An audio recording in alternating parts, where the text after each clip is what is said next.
अस्सलाम वालेकुम स्टूडेंट्स, कैसे हैं आप सब। मेरा नाम है बिस्मा असगर। मैं आपको पढ़ा रही थी चैप्टर बायोकेमिस्ट्री का, जो कि अब हो चुका है ख़त्म। तो हमने क्या करना है कि हमने हमारी बुक में जो एक्सरसाइज के शॉर्ट क्वेश्चंस हैं उनको सॉल्व करना है। मैं आपको बताऊंगी कि आपने अगर पेपर में आपसे ये क्वेश्चन पूछा जाए तो आपने किस तरह सॉल्व करना है। तो हम लेक्चर की तरफ चलते हैं और बारी बारी हर क्वेश्चन को कर लेते हैं डिस्कस। तो स्टूडेंट्स, हम हर कॉन्सेप्ट को पढ़ने के बाद, हर चैप्टर को पढ़ने के बाद उससे रिलेटेड जितने क्वेश्चंस होते हैं उनको सॉल्व करते हैं और ये भी देखते हैं कि हमें पेपर पॉइंट ऑफ व्यू से उनमें क्या क्या चीज़ें लिखनी है। तो जिन क्वेश्चंस को अब हम सॉल्व करने लगे वो हमारी बुक के ही क्वेश्चंस हैं, एक्सरसाइज के शॉर्ट क्वेश्चंस हैं। तो हम उनको डिस्कस कर लेते हैं बारी बारी। First question is how plant synthesise carbohydrates. ये बहुत इंपॉर्टेंट है, ये आपसे बार बार पूछा जाएगा, एमसीक्यू में भी पूछा जाएगा और आपसे शॉर्ट क्वेश्चंस में भी पूछा जाएगा। प्लांट्स ने किस तरह से सिंथेसाइज करना है कार्बोहाइड्रेट्स को। आप सबको याद है कि प्लांट्स जिस शुगर को सिंथेसाइज करते हैं उसको कहते हैं ग्लूकोज, और वो किस तरह सिंथेसाइज होती है, वो कार्बन डाइऑक्साइड और वाटर की प्रेजेंस में सिंथेसाइज होती है। अब कार्बन डाइऑक्साइड और वाटर रिएक्ट करते हैं, कब रिएक्ट करेंगे, आपकी कंडीशंस क्या है। सनलाइट होनी चाहिए, क्लोरोफिल के अंदर ये सब कुछ होना चाहिए। क्लोरोफिल मॉलिक्यूल एक्चुअली में क्या है, आपके प्लांट का एक पार्ट है, ठीक है। उसके अंदर फोटोसिंथेसिस का प्रोसेस होता है। अब उसकी मौजूदगी में, मतलब उसके अंदर ये प्रोसेस होगा, सनलाइट की प्रेजेंस में होगा, जो आपके पास रिजल्टेंट कंपाउंड्स बनेंगे ना, वो उनमें से है एक ग्लूकोज C6H12O6 और दूसरा है ऑक्सीजन, जिसके बारे में हम सब ने पहले भी बात की हुई है कि ये बाय प्रोडक्ट है, इसकी प्लांट्स को कोई ज़रूरत नहीं होती, ह्यूमंस को ज़रूरत होती है, हम रिस्पायर करते हैं। खैर, ज़रूरी चीज़ ये है कि जब आपने ये क्वेश्चन पेपर में सॉल्व करना है तो आपने इसकी बैलेंस्ड केमिकल इक्वेशन ज़रूर लिखनी है।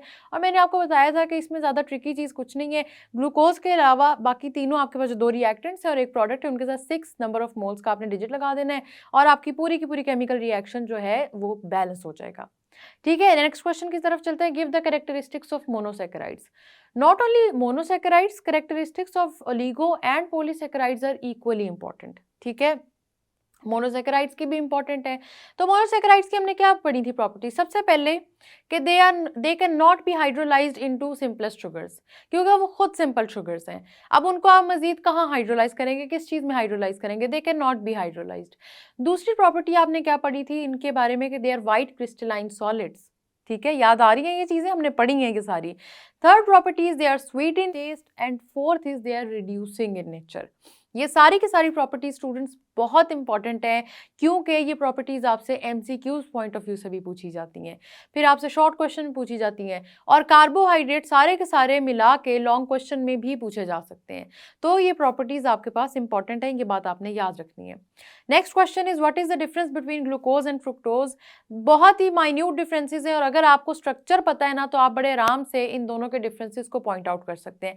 सबसे पहले तो ये कि ग्लूकोज आपके पास एल्डिहाइड है, फ्रुक्टोज आपके पास कीटोन है। ये इनका मेजर डिफरेंस है सबसे पहला। ठीक है, आपने ये याद रखना है कि ग्लूकोज एक एल्डिहाइड है, फ्रुक्टोज एक कीटोन है, लेकिन सिमिलैरिटीज क्या है कि आपके पास इनका मॉलिक्यूलर फॉर्मूला सेम है और दोनों ही पेंटाहाइड्रोक्सी है।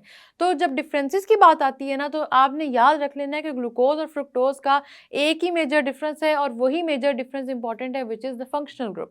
आपके पास ग्लूकोज है एल्डिहाइड और फ्रुक्टोज है कीटोन। ये वाली बात स्टूडेंट्स आपसे एमसीक्यू में भी पूछी जाती है, इसलिए एमसीक्यू पॉइंट ऑफ व्यू से भी याद रखना ये इंपॉर्टेंट है। Next question is give an example of a disaccharide, how is it hydrolysed into monosaccharides. अब डाइसैकेराइड्स की पहली तो बात यह है कि ये कौन सी क्लासिफिकेशन में आते हैं, कंफ्यूज नहीं होना इसका नाम पढ़ के। ये ओलिगोसैकेराइड्स की क्लासिफिकेशन में आते हैं, जिसकी बहुत डिटेल से हमने बात की थी। इसकी मैंने आपको 3 एग्जांपल्स बताई थी, सुक्रोज की बताई, मैंने आपको लैक्टोज की बताई और माल्टोज की बताई। ठीक है, सुक्रोज किस किस चीज़ से बनता है, वो बनता है ग्लूकोज और फ्रुक्टोज से।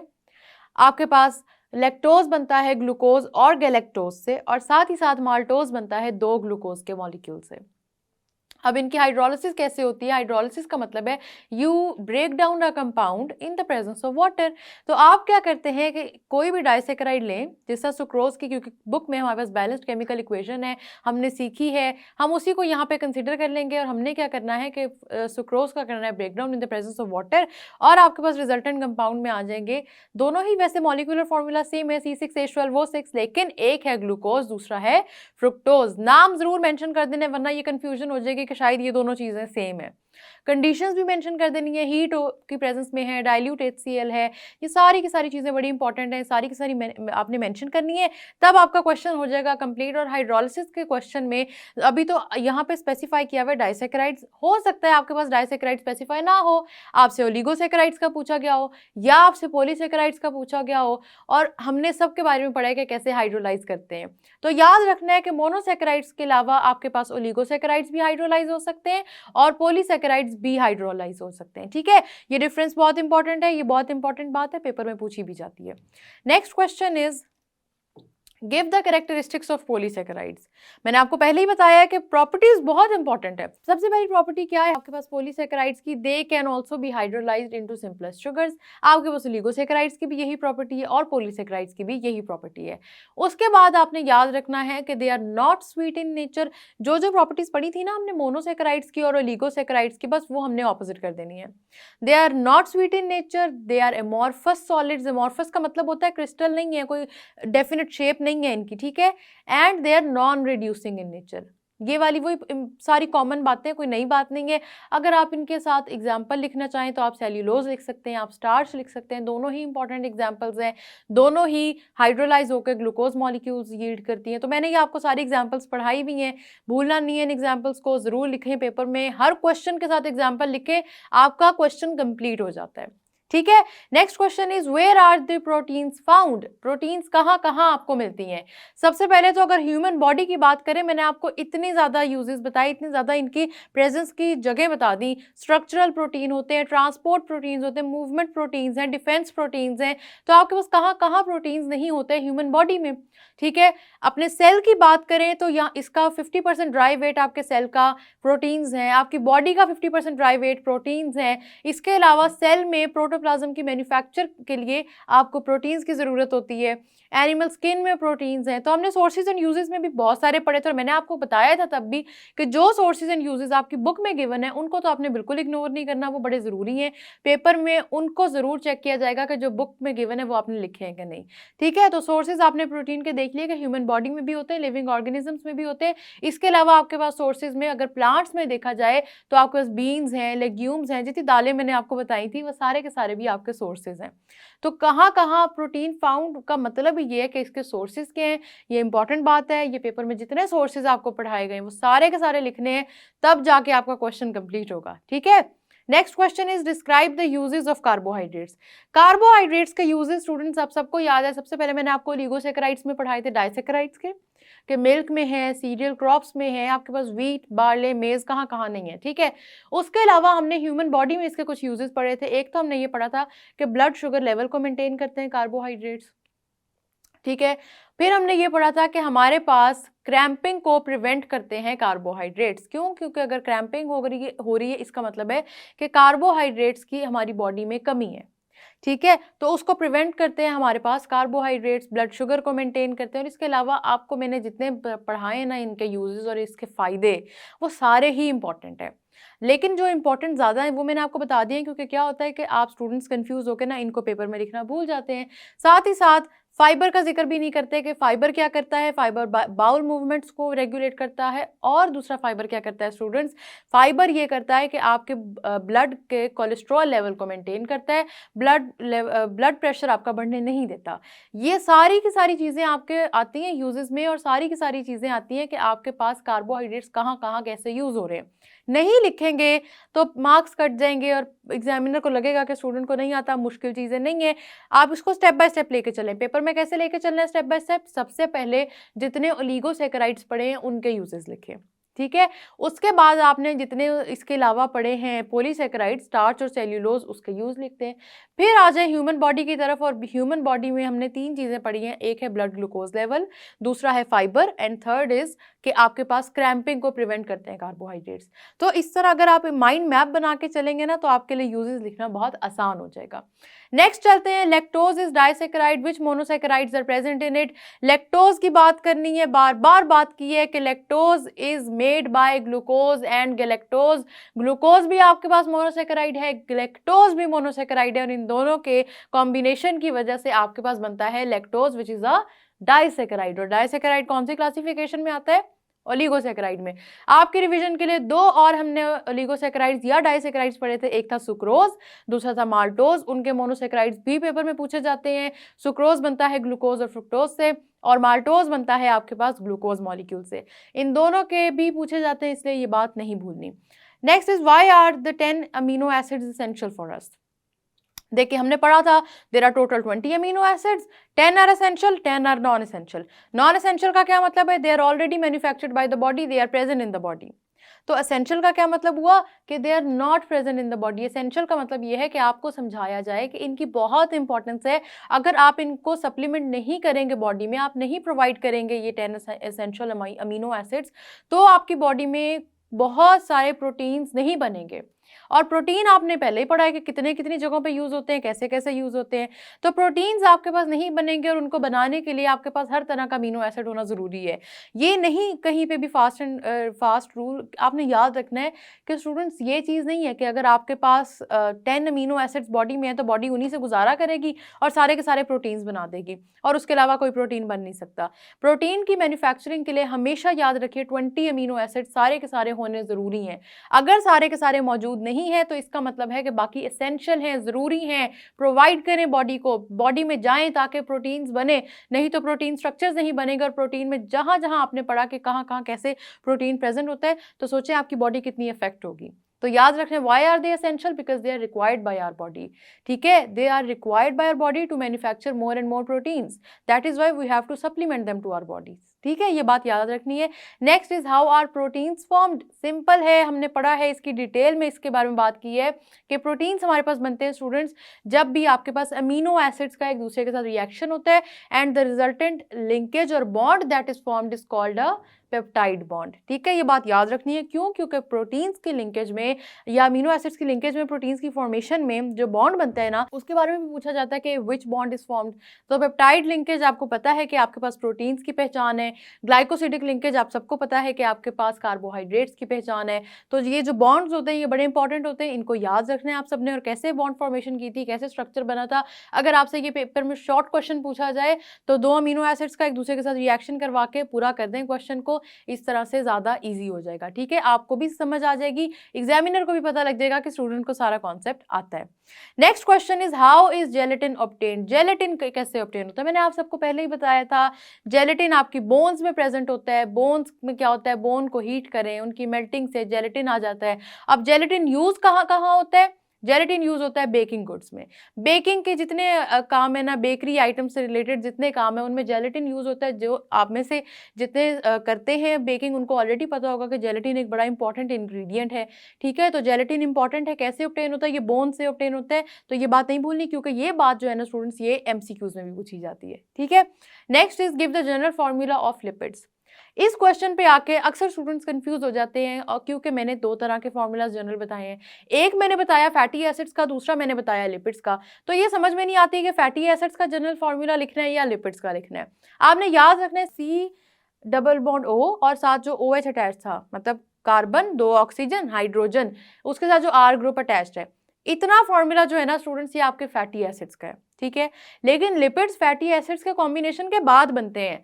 तो कौन सी चीज़ हमने बनाई थी हमारे पास लिपिड्स में फैटी एसिड के कॉम्बिनेशन से? जब हमने फैटी एसिड्स का रिएक्शन कराया था ग्लिसरॉल से, हमने बनाया था ट्राइग्लिसराइड। तो ट्राइग्लिसराइड का जो स्ट्रक्चर है वो है आपके पास लिपिड्स का स्ट्रक्चर। याद रखना है, इस बात को भूलना नहीं है। ट्राइग्लिसराइड्स का कौन सा स्ट्रक्चर है? लिपिड्स का स्ट्रक्चर है वो। ठीक है, अगर आपसे जनरल फॉर्मूला पूछा गया है तो आपने ट्राइग्लिसराइड का स्ट्रक्चर बनाना है, फिर आप पता लग जाएगा कि ठीक है जी, स्टूडेंट को पता है कि लिपिड्स क्या होते हैं। ये बात समझ में आ गई? नेक्स्ट चलते हैं, name 2 fatty acids with their formulae.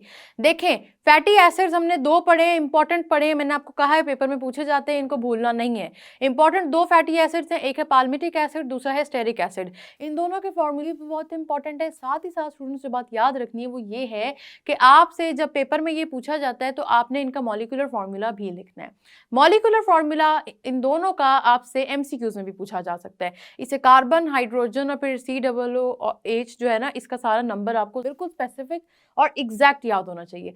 ठीक है, इसके अलावा आप सबने याद रखना है कि OH जो कार्बोक्सिल ग्रुप है, उसके साथ जो R चेन है वो बहुत लॉन्ग चेन होती है, तब जाके आपका फैटी एसिड बनता है। ये मैंने आपको इससे बताया ताकि आपको याद रहे कॉन्सेप्ट के फैटी एसिड्स जो बनते हैं वो हमेशा long chain of carbon atom से बनते हैं, ठीक है, ये बातें नहीं भूलनी। Next question is give the types of vitamin.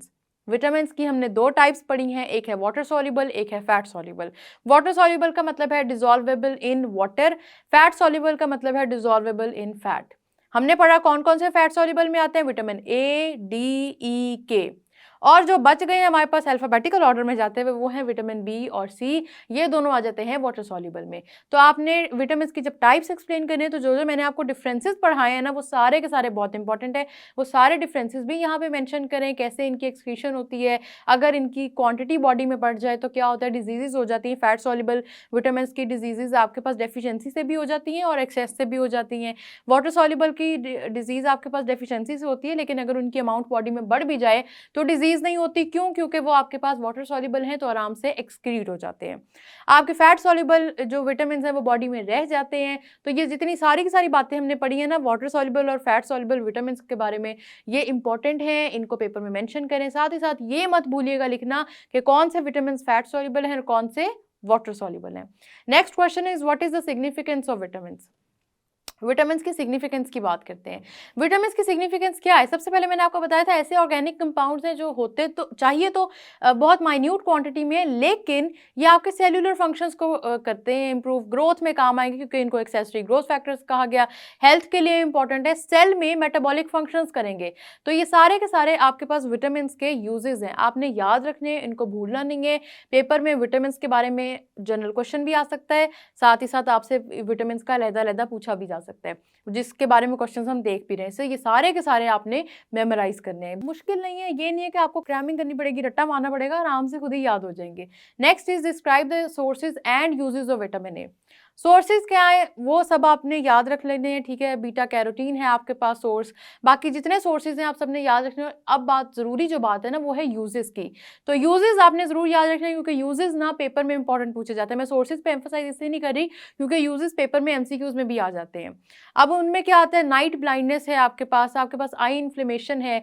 तो जितनी डिजीजेज मैंने आपको बताई है और साथ साथ मैंने आपको ये बताया है कि कहाँ कहाँ आपका विटामिन ए काम आता है, वो चीज़ें इंपॉर्टेंट हैं। और सिर्फ विटामिन ए के बारे में इंपॉर्टेंट नहीं है, विटामिन डी के बारे में भी बहुत इंपॉर्टेंट है। ये हमारी बुक का टेबल वैसे ही इंपॉर्टेंट है, पेपर में पूछा जाता है, तो इस पे भी आपने फोकस रखना है, इनको इग्नोर नहीं करना। Next question is justify that water soluble vitamin are not injurious to health.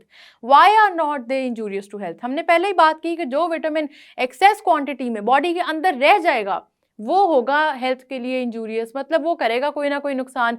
जो विटामिन बॉडी में स्टे ही नहीं करेगा, आप उसकी जितनी मर्जी अमाउंट ले लें, वो कैसे आपको अफेक्ट करेगा। तो वाटर सॉल्युबल विटामिन क्योंकि आराम से एक्सक्रीट हो जाते हैं because they are dissolvable in water, तो क्या होता है कि जब वो बॉडी में स्टे ही नहीं कर रहे तो वो आपके हेल्थ को कोई नुकसान नहीं पहुंचाते। So you have to remember because water soluble vitamins do not stay in the body, they are excreted out of the body, that is why they are not injurious to health। ठीक है, ये बात भी important है, ये याद रखनी है। नेक्स्ट क्वेश्चन की तरफ चलते हैं। What do you mean by genetic code of life? तो जेनेटिक कोड ऑफ लाइफ का क्या मतलब है कि एक जेनेटिक कोड है, बड़ा इंपॉर्टेंट कोड है, ठीक है, जिस तरह आपने मूवीज में भी देखा होगा कि एक इंपॉर्टेंट चीज है जिसकी वजह से पूरी लाइफ डिटर्मिन हो रही है। कौन सी लाइफ डिटर्मिन हो रही है? आपकी ह्यूमन बींग्स की, क्या आपकी बॉडी में कौन कौन से प्रोटीन्स बनेंगे या स्ट्रक्चर बनेंगे, और साथ ही साथ ऑफस्प्रिंग्स की भी कि उनकी बॉडी में कौन से स्ट्रक्चर्स बनेंगे। और ये स्ट्रक्चर क्या होते हैं स्टूडेंट्स? ये होते हैं आपके पास प्रोटीन्स। तो आपके पास डीएनए क्या करता है, उसके अंदर जेनेटिक कोड ऑफ लाइफ है, मतलब वो बताता है, इंस्ट्रक्ट करता है कि लाइफ को मेंटेन कैसे करना है। और वो कैसे करवाता है मेंटेन? कि वो आरएनए सिंथेसाइज करता है और आरएनए जाके प्रोटीन को सिंथेसाइज करता है ताकि प्रोटीन आपकी पूरी बॉडी में जहां जहां जैसे जैसे चाहिए वो बन जाए। प्रोटीन की सिंथेसिस क्यों इंपॉर्टेंट है? क्योंकि मैंने आपको जितनी जगह बताई कि बॉडी में कैसे कहाँ प्रोटीन्स प्रेजेंट होती है, तो आपने याद रखना है कि आपकी बॉडी का तो 50% से ज्यादा पार्ट प्रोटीन्स ने कवर किया हुआ है, ठीक है, क्योंकि डिफरेंट फंक्शंस हैं, डिफरेंट जगहों पे डिफरेंट फॉर्म्स में प्रेजेंट है। तो इसीलिए आपने याद रखना है कि जेनेटिक कोड ऑफ लाइफ वो इसी तरह से है कि पूरी लाइफ को, स्ट्रक्चर को मेंटेन कर रहे हैं। ये मेंटेनेंस कैसे हो रही है? ये प्रोटीन्स की फॉर्मेशन से हो रही है, ठीक है। Next question is what is the function of DNA? DNA का क्या फंक्शन है? First of all they carry genetic code of life, ठीक है, ये पहला इंपॉर्टेंट फंक्शन हो गया। Secondly you have to remember कि आपके पास ये जो डीएनए होता है स्टूडेंट्स, इसके अंदर आपकी क्योंकि सारी की सारी इंफॉर्मेशन इनकोडेड है, तो प्रोटीन्स ये बनवाएगा। तीसरा आपने याद रखना है कि इसके अंदर जो डिफेक्ट आ जाता है उसकी वजह से, क्योंकि जेनेटिक डिजीजेज आती हैं, तो ये इंपॉर्टेंट है कि इसके अंदर डिफेक्ट भी ना आए। इसके अंदर सारी इंस्ट्रक्शंस हैं, आपकी बॉडी ने किस तरह फंक्शन करना है उसकी सारी की सारी इंस्ट्रक्शंस आपका डीएनए कैरी करता है, इसीलिए ये सारे इसके यूजेस हैं। साथ ही आपने ये भी बताना है कि ये आरएनए को सिंथेसाइज करता है, आरएनए फर्दर प्रोटीन्स को सिंथेसाइज करता है। तो आरएनए आपके पास क्या किस तरह कर रहा है काम भी, ये सारा भी आपके पास जरूरी है कि आप मेंशन करें। तो students, last question is how do you justify that RNA works like a messenger. इसके बारे में मैंने डिटेल में बात पिछले क्वेश्चन में इसीलिए नहीं की थी क्योंकि मुझे पता था नेक्स्ट क्वेश्चन इसी के बारे में। अभी हमने बात की कि आपका जो डीएनए है उधर से इंफॉर्मेशन जाएगी प्रोटीन की सिंथेसिस तक, लेकिन ये इंफॉर्मेशन कौन लेके जाएगा, ये लेके जाएगा आरएनए। आरएनए क्या करता है स्टूडेंट, इसका काम है यही कि इसने क्या करना है, इंफॉर्मेशन उठानी है जो डीएनए दे रहा है, जो इंस्ट्रक्शंस डीएनए दे रहा है, और क्या करना है, उस इंफॉर्मेशन को फर्दर यूज करना है प्रोटीन्स की सिंथेसिस के लिए। प्रोटीन्स मैन्युफैक्चर हो जाएंगे, प्रोटीन्स उसके बाद बन जाएंगे, और प्रोटीन आपकी बॉडी में कहाँ कहाँ ज़रूरत है आपने पढ़े हुए हैं कि कैसे कैसे प्रेजेंट होते हैं, किस किस स्ट्रक्चर में प्रेजेंट होते हैं, इससे इनकी ज़रूरत भी बहुत ज़्यादा है। तो अब आपको ये बात समझ में आ गई कि प्रोटीन की मैन्युफैक्चरिंग के लिए जब सिंथेसिस होनी है तो आरएनए ने क्या बनना है, मैसेंजर। मैसेंजर का क्या मतलब होता है, one who takes the message, ठीक है। क्योंकि ये आरएनए मैसेज लेके जाएगा, ये बन जाएगा मैसेंजर, और इसके मैसेंजर बनने की वजह से जहाँ पे भी प्रोटीन जिस तरह से भी मैन्युफैक्चर होनी है वो इंफॉर्मेशन चली जाएगी। अब आपके माइंड में क्वेश्चन आएगा कि डीएनए से प्रोटीन तक डायरेक्ट क्यों नहीं जाता, आरएनए क्यों बीच में इन्वॉल्व होता है। तो देखें, डीएनए हर आपके बॉडी के होने वाले रिएक्शन को इंस्ट्रक्ट कर रहा है, और हर चीज़ को कोई ना, हर इंस्ट्रक्शन को अलग-अलग कोई ना कोई चीज़ लेके जा रही है। तो प्रोटीन सिंथेसिस के लिए आपने याद रखना है आरएनए लेके जा रहा है। इन बातों को बार बार रिपीट करने का मकसद ये है क्योंकि ये कुछ थोड़े से कॉन्सेप्ट ऐसे होते हैं जिनमें ना अक्सर स्टूडेंट्स कंफ्यूज हो जाते हैं, स्पेशली जब हायर क्लासेस में जाते हैं और इनके बारे में और डिटेल पढ़ते हैं। बेसिक्स आनी चाहिए, बस बेसिक आपको याद रहनी चाहिए, आगे आपको सारी चीज़ें खुद ही समझ आ जाएंगी। हमने डिस्कस कर लिए सारे के सारे short questions, and I hope कि आपको ये सारे के सारे साथ साथ आते थे। स्टूडेंट्स, मैंने आपको जिस तरह से हर क्वेश्चन का बताया है इसी तरह से सॉल्व कीजिएगा। कोशिश कीजिएगा कि जो जो पॉइंटर्स मैंने आपको बताए हैं वो भूलें ना आप। बायोकेमिस्ट्री की यहीं पे साथ साथ तैयारी कर लेंगे तो आपको दोबारा बायोकेमिस्ट्री मुश्किल नहीं लगेगी कभी भी, क्योंकि इसके बाद नया चैप्टर स्टार्ट हो जाएगा, वो फिर आपको मुश्किल लगेगा अगर आपने इनकी प्रैक्टिस नहीं की। आप इनकी प्रैक्टिस करें। अभी हमारे पास एक्सरसाइज की कुछ चीज़ें रहती हैं, वो हम डिस्कस करेंगे नेक्स्ट लेक्चर में। तब तक के लिए अपना ख्याल रखिए। अल्लाह हाफिज़।